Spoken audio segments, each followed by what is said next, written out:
One of the frequently asked questions on my DMs is, what can I come and do in Lisbon Central? How can I enjoy myself within a very short period of time? And so this video is for someone who is planning to come to Lisbon as a tourist, or you just moved in here and you're wondering what to actually do, or maybe you just want to come and do your own research to see exactly what Lisbon has to offer and whether you can make a decision to move in here and live here. So this video is for you. If it's not for you, please go ahead and share it with someone else who could benefit from it, and also like the video so we can keep on growing this community. So the first thing that I would say here is, for sure, there are quite a number of things depending on your liking that you can do in Lisbon Central. I always recommend, however, including an itinerary that will involve you leaving Lisbon Central and going to other cities that are nearby. It could be places like Nazaré, it could be Cascais, could be even in Porto, Faro, all the way down south, or all the way to the north, or maybe cities that are 1 hour away, maybe like Obidos, or maybe you want to go to Ericeira, or all these cities that are a little away from Lisbon and you can still enjoy them. So this video is for you who is looking for an itinerary for Lisbon Central, and so listen until the very end. So one of the places that I definitely recommend going once you arrive in Lisbon is going to the Padrão dos Descobrimentos. So this is basically the Monument of Discoveries, and this place is one of the very focal points in Lisbon that allows you to see exactly how many countries that Portugal explored back in the day, which is about 50 countries. And right there at the Padrão dos Descobrimentos, which is in Belém, you can find a map on the ground that shows exactly where the Portuguese explored across the world. And this is one of the most photographed scenes in Lisbon, which includes the Padrão dos Descobrimentos with Vasco da Gama at the very end, together with the 25 de Abril bridge, because this is very close to the Tagus River, which actually separates Lisbon with the other district, which is Setúbal. So this is one of the things that you can actually do. And once you check out the Padrão dos Descobrimentos, which dates back in 1939, then you can head over also to the Belém Tower and be able to see the tower that is also very much photographed in Lisbon. And this is where this was a watchtower during the exploratory activities back in the day. Now, Belém area is one of the richest historical places where you can be able to also see quite a number of museums. We also have the president's chambers right there, and you can be able to also explore around this area because it has quite a lot to offer. In fact, you can take almost the whole day in Belém and head over back home much later. Now, once you have completed the walk to Belém, you can also walk backwards all the way to Alcântara. It's quite a long walk, so that you can be able to see the 25 de Abril bridge. Just right under the bridge, there's lots of activities. There are restaurants across that area, which you can also enjoy depending on your liking. You can go all the way to Alcântara and go to Doca de Alcântara, which is one of my favorite places to go and have a drink or have some food right there and enjoy that area within even one full day. Now, once you are done on that side of the river, then you can cross the road and then go to Jerónimos Monastery. So Jerónimos Monastery is one of the oldest buildings in Lisbon, and it gives you an overview of how back in the day, during the exploratory activities of Vasco da Gama, how things were being run. And there's even a church right there with the Vasco da Gama tomb, which you can be able to actually see. And this area is heavily visited, so I would recommend you buying a ticket ahead of time or going there very early, or in one of those days where it's not peak. So maybe another day, not a Saturday or Sunday. You can definitely go either Monday to Friday to see this area and go inside and explore, and you can spend even almost half a day right there.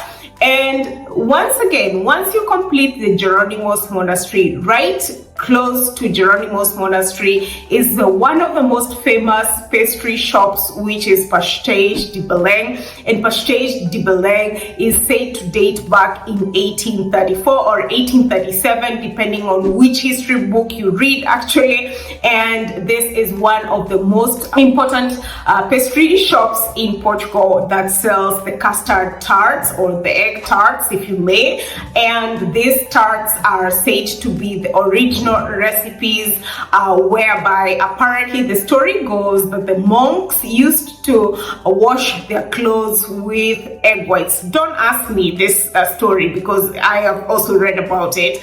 So they used to wash their clothes with egg whites, and so they used to have loads of egg yolks which would go to waste, and this is how they created the egg tart recipe. And it is said that they were using these egg yolks to create this egg tart, and the original recipe is said to have been transferred to that pastry shop. The truth about this is, is very controversial. There are several people who say this is not the truth. However, this is one of the areas where you definitely want to go and try the custard tarts, and you can be able to also walk around within that area because there's also a fountain that is just very close by, and also you can be able to just have walk in the park that is also very close right there and enjoy that area. Now, another area that I would definitely want to recommend for you is the Alfama district. The Alfama district is one of the oldest areas, and one of the fun facts about this district is that it covers the Castle de São Jorge, and it is one of the areas that was not affected by the great earthquake that happened in Lisbon back in 1755. And this is one of the fun facts of Alfama district. And if you are in Lisbon in June, then you will be in for the treat, because once again, there's loads of things happening within the narrow streets and squares in Alfama during the Santos Populares parties that happen in June. And you can enjoy this area very much because it gives you the feel of how it used to be, because this area has maintained the authenticity of it. It has been maintained over the years.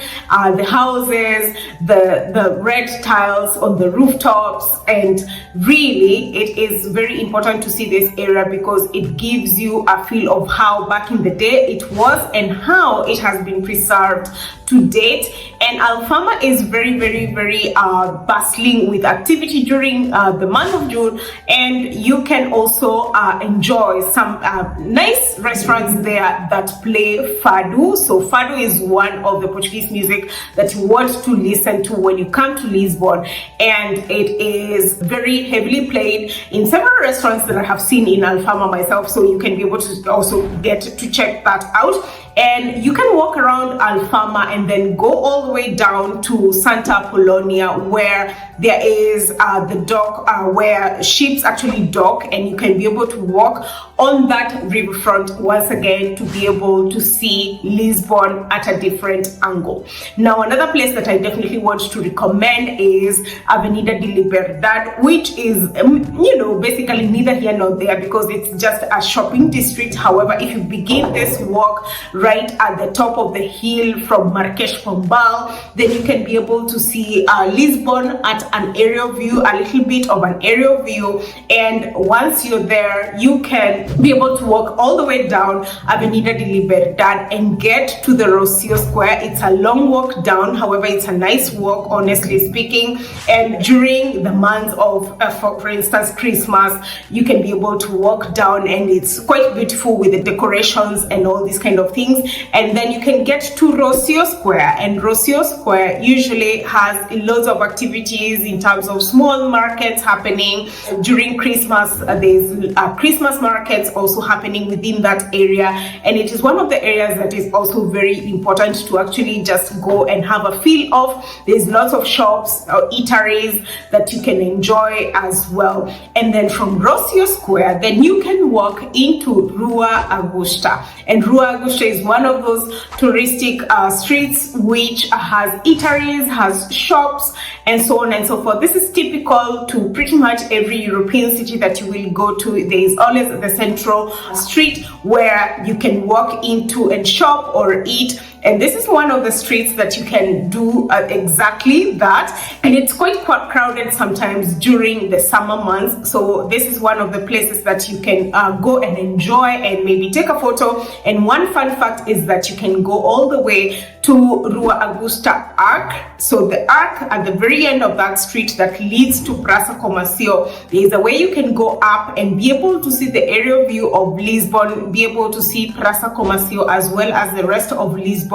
And you can access this right at the very last building just before you cross over to Praça Comercio. So many people don't know about this, but this is one of the fun facts that you can actually do. And this arc was built to commemorate the happenings of the 1755 earthquake, and so it has a lot of history of how the architecture was done, and the decisions that were made towards the architecture of this arc. And this is one of the things that you can definitely go ahead and check out. Now, right after the arc, you will see the Praça Comercio, which is heavily photographed as well. This is one of the squares that has museums, eateries. It's also where CR7 restaurant is located. So if you are interested going to see Cristiano Ronaldo's restaurant, so several people actually associate Lisbon and just Portugal generally with CR7, but they forget that CR7 is actually from Madeira Island and not just anywhere in Portugal.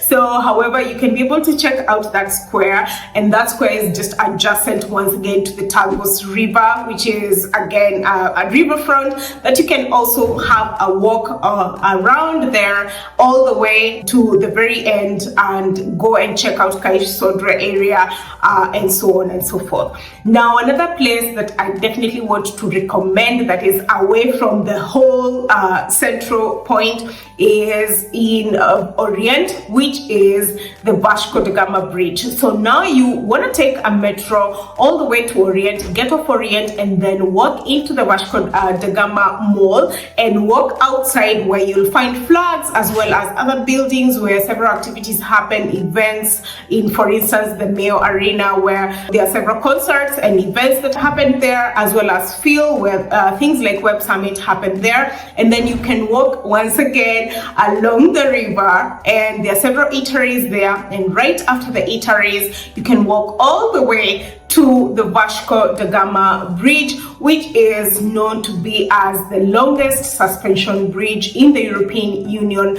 that covers about 12.345 kilometers. I mean, it could be 13 kilometers depending on where you read the information from. You can be able to have a feel of the bridge and the extent of the bridge.